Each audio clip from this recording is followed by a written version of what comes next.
1985 ఆ టైంలో అనుకుంటా ఎన్టీ రామారావు గారి టైంలో మన హుస్సేన్ సాగర్ లో బుద్ధుడి విగ్రహం రావాలని ఒక డిసిషన్ అయింది. ఆ విగ్రహానికి స్టోన్ కావాలి.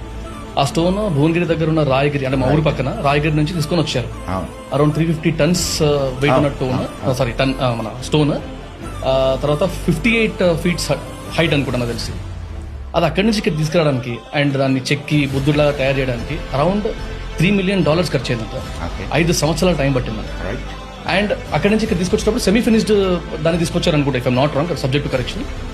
ఆ స్టోన్ అక్కడి నుంచి ఇక్కడ తీసుకురావడానికి 11 days 12 days పట్టిందంట. అక్కడి నుంచి ఇక్కడ తీసుకురావడానికి రోడ్లన్నీ బంద్ చేసి కొన్ని రోడ్లు వైడెన్ చేసుకొని అంటే ఒక స్టోన్ ని అంటే ఒక బుద్ధుడి విగ్రహం 58 feet ఉన్న బుద్ధుడి విగ్రహం చేయడానికి అన్ని రోజులు, అన్ని సంవత్సరాలు, అన్ని కోట్ల ఖర్చు, అంత ట్రాన్స్పోర్టేషన్, అంటే ఇంత టైం స్పెండ్ చేసి అట్లాంటి ఒక స్టోన్ తీసుకొస్తే ఇప్పుడు అదొక మంచి హైదరాబాద్ లో ఒక వండర్లా తయారైంది.